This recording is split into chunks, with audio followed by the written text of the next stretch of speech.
প্রশ্নটা করেছেন একজন অমুসলিম বোন। তিনি এখানেই আছেন, কিন্তু নিরাপত্তাজনিত কারণে মাইকের সামনে আসতে চাচ্ছেন না। আমি তার প্রশ্নটা পড়ে শোনাচ্ছি।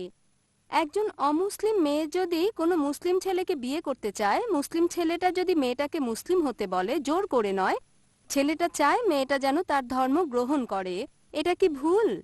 মানে ছেলেটার এই চাওয়াটা কি ভুল? এছাড়াও একজন অমুসলিম মেয়ে যদি কোনো মুসলিম ছেলেকে বিয়ে করে ধর্ম না বদলিয়ে, তারপরও সে যদি ইসলামের সব নিয়মকানুন মেনে চলে, এভাবে ধর্মান্তরিত না হয়ে ধর্ম পালন করাটা কি ভুল? মহিলার নাম খুশবু, তিনি পেশায় একজন শিক্ষিকা। বোন বললেন একজন অমুসলিম বোন প্রশ্ন করেছেন যে একজন অমুসলিম মেয়ে যদি কোনো মুসলিম ছেলেকে বিয়ে করে এবং ছেলেটা যদি তাকে ইসলাম গ্রহণ করতে বলে সেটা সঠিক কিনা, আর অমুসলিম কেউ যদি ধর্ম না বদলে ইসলাম পালন করে সেটার অনুমতি আছে কিনা। পবিত্র কোরআনে সূরা বাকারা অধ্যায় 2 আয়াত 221 আছে, কোন মুশরিক নারীকে তোমরা বিয়ে করো না ঈমান না আনা পর্যন্ত। তোমরা বিয়ে করো না ঈমান না আনা পর্যন্ত কোনো মুশরিককে। কারণ এরপরে বলা হয়েছে একজন মুমিন নারীকে বিয়ে করা উত্তম যদি সে কৃতদাসীও হয়। সে হয়তো কারো দাসী, হয়তো দেখতে ভালো না, একজন মুমিন নারীকে বিয়ে করা হচ্ছে সবচেয়ে উত্তম যদি সে কৃতদাসীও হয়। মুশরিক কোনো নারীকে যদিও সে তোমাকে মুগ্ধ করে, হয়তো পৃথিবীর সবচেয়ে সুন্দরী, হয়তো বিউটি কুইন, আর হয়তো অনেক টাকা আছে, কিন্তু মুমিন নারী হচ্ছে তার চেয়ে ভালো। এখন যদি বলেন মুসলিম ছেলেটার বিয়ের আগে অমুসলিম মেয়েকে ইসলাম গ্রহণ করতে বলা সঠিক কিনা, এটা শুধু সঠিক কিনা, এটা আবশ্যিক। মেয়েটা ইসলাম গ্রহণ না করলে তাকে বিয়ে করতে পারবেন না। কেন সেটা বলছি, মনে করেন আমি বললাম আমার একটা গাড়ি আছে, তার একটা চাকা সাইকেলের আর একটা ট্রাক্টরের চাকা। গাড়িটা কি চলবে? না।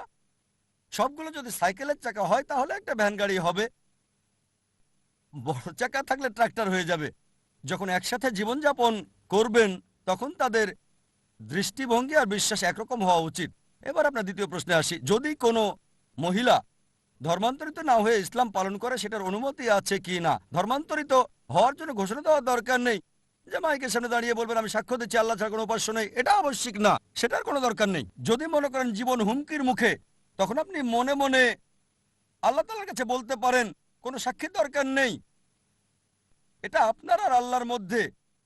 ইসলামে আনুষ্ঠানিক ধর্মান্তরিত হওয়ার দরকার হয় না, কিন্তু ঘোষণা করাটা ইম্পর্টেন্ট যাতে মানুষ আপনাকে ভুল না বোঝে। কিন্তু জীবন হুমকির মুখে থাকলে শুধু আল্লাহ তাআলাকে এটা বলেন আর সেটা বিশ্বাস করে পালন করেন, আলহামদুলিল্লাহ। পালন করাটা ইম্পর্টেন্ট, ঘোষণাটা না। একজন মহিলা ঘোষণা না করেও ইসলাম পালন করতে পারে, ঘোষণা করে পালন না করার চেয়ে তো এটা অনেক ভালো। আমার উত্তরটা কি শুনেছেন? একজন মহিলা ঘোষণা না করেও ইসলাম ধর্ম পালন করতে পারে, আপনি ঘোষণা দিয়ে পালন না করার চেয়ে এটা অনেক বেশি ভালো। ঘোষণার চেয়ে পালন জরুরি, হিসেবটা তার আর আল্লাহর মধ্যে। যদি সে ইসলাম ধর্ম পালন করা শুরু করে, তখন মুসলিম যখন সে নামাজ পড়ছে সে মেনে নিচ্ছে আল্লাহ এক, মোহাম্মদ সাল্লাল্লাহু সাল্লাম আল্লাহর রাসূল। যখন আপনি ইকামত দিচ্ছেন সে সময় বলছেন আমি সাক্ষ্য দিচ্ছি আল্লাহ ছাড়া কোনো উপাস্য নাই, মোহাম্মদ সাল্লাল্লাহু সাল্লাম আল্লাহর রাসূল। তাহলে যদি পালন করা শুরু করে তার ঘোষণা দেওয়ার কোনো দরকার নেই। ইসলাম ধর্মে পালন করাটা ঘোষণার চেয়ে অনেক বেশি জরুরি। যদি পালন করতে থাকে সেটার অনুমতি আছে, করতে পারে। আশা করি উত্তরটা পেয়েছেন।